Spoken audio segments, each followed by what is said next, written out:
स्वतन्त्र पार्टी रासपाका सभापति रवि लामिछानेको मुद्दाबारे कानून व्यवसायीहरूले ब्रिफिङ गरेका छन्।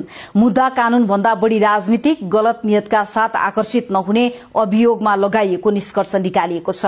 कानून व्यवसायीहरूले सहकारीको बचत हिनामिना प्रकरणमा रासपाका सभापति लामिछानेले खेपिरहेको मुद्दाबारे ब्रिफिङ गरेका हुन्। लामिछानेको विचाराधीन मुद्दाको बहसमा संलग्न कानून व्यवसायीहरूले रासपा केन्द्रीय कार्यालय वनस्थलीमा पार्टीका पदाधिकारी, केन्द्रीय सदस्यहरू, सांसदहरू र पार्टीसँग आबद्ध कानून व्यवसायीलाई ब्रिफिङ गरेका हुन्। रासपाका कानून विभागका अनुसार ब्रिफिङमा वरिष्ठ अधिवक्ता सुशील कुमार पन्त, रमण श्रेष्ठ, मेघराज पोखरेल, सुरेन्द्र थापा, अधिवक्ताहरू दीपेन्द्र झा, डाक्टर नारायण दत्त कडेल, राजेन्द्र सेडाई, सुदिज्ञ पन्त र सञ्जल गोले सहभागी थिए।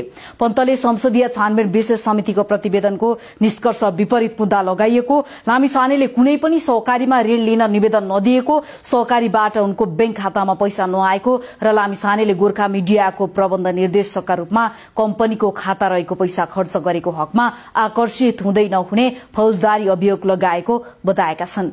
मुद्दा कानूनभन्दा बढी राजनीति भएको उनले ब्रिफिङ गरेका थिए। मुद्दाले गोर्खा मिडियाको सम्पत्ति बिक्री गरेर बचतकर्ताको रकम फिर्ता गर्ने सम्भावना समेत टारिदिएको पन्तको भनाइ थियो। उनका अनुसार मुद्दामा बचत फिर्ताको माग नै गरिएको छैन। वरिष्ठ अधिवक्ता थापाले रवि लामिछाने शुरूदेखि नै सम्बद्ध रहेर ठगी गरे भन्ने भाष्य स्थापित गराउन खोजिएको बताएका छन्। तर ती सहकारीमा सम्बद्ध रहेको प्रमाण कहीँ कतै छैन। पैसा ल्याएको त परै जाओस् उनले भनेका छन्। गोर्खा मिडियामा पैसा ल्याएर सम्पत्ति शुद्धिकरण गरेको भन्दै सम्पत्ति शुद्धिकरणको समेत मुद्दा लगाइयो उनले भने। यो मुद्दा चाहिँ सांसद पद निलम्बन गर्नकै लागि गरिएको उनले बताएका छन्। वरिष्ठ अधिवक्ता पोखरेलले नथुन्नु पर्ने केसमा थुनेर वैकल्पिक राजनीतिक शक्तिको घाँटी निमट्ने काम गरेको बताएका छन्।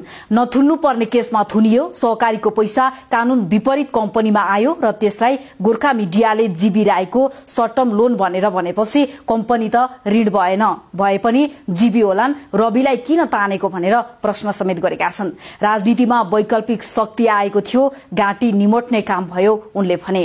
संसदीय विशेष छानबिन समितिले रकम ल्याउन रविको संलग्नता छैन भनेको उल्लेख गर्दै पोखरेलले भनेका छन्। तर उच्च अदालत तुलसीपुरको बुट्टल इजलासको आदेशमा रवि लामिछानेको योजना, सहभागिता र संगठित प्रयासमा पैसा आएको भनिएको छ।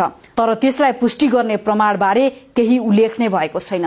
त्यस्तै अधिवक्ता कँडेलले सहकारीको बचत अपचलनसँग सम्बन्धित कुनै प्रमाण नभए पनि मुद्दा गोर्खा मिडियामा रहँदा लामिछानेले गरेका कामका आधारमा चलाइएको बताएका छन्। त्यसैले मुद्दाको उठान नै गलत नियतका साथ गरिएको उनले भनेका छन्। जीबी राईले गरेका अपराधमा रविलाई फसाउन खोज्नु राजनीतिक दुराशय हो उनले भने।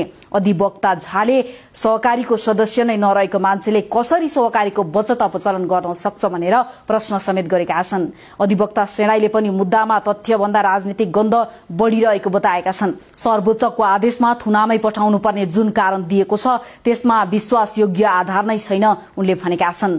अधिवक्ता सुदिज्ञ पन्तले लामिछानेलाई लगाइएका अभियोगबारे विस्तृत समष्टिगत विवरण नै